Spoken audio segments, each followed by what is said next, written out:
Hello ইন্দিলা, যাক তোমার আজকে ওয়েডিং, খুবই টেনশন ছিল। তোর প্রি ওয়েডিংয়ের শ্যুটটার মেকআপ আমি করেছিলাম, আর তোমার বৌদির বিয়েতে আমি সাজিয়েছিলাম, বিয়ে বৌভাত অ্যান্ড হলদি। সেই থেকে তার একটা ইচ্ছা ছিল আমার ননদের বিয়েতে আমার কাছে তোমার একটা মেকওভার। যাই হোক, মেকআপের অনেক অনেক অনেক খুব পরিশ্রম একটা ব্যাপার, আর তোমার খুব টেনশন ছিল কেমন লাগবে তোমাকে এই রূপে। জাস্ট লুকটা দিলাম, কেমন লাগলো?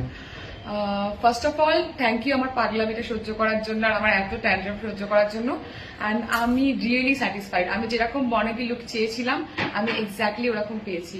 So thank you so much. Sure তো? হ্যাঁ। সবাই স্পেশাল এটা বুক করতে পারবে তো? ইয়েস, সবাই বুক Sure? করতে পারবে ঝরঝর করে?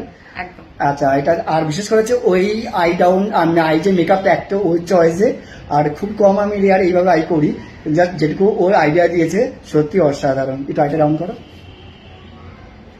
সবার ব্রাইডালে ওয়েডিংয়ে একটু আলাদাই আই চায়, কিন্তু বাট এই একদমই আলাদা। তার সাথে ওর শাড়ি এত অসাধারণ। একটু আইটা ডাউন আরেকবার।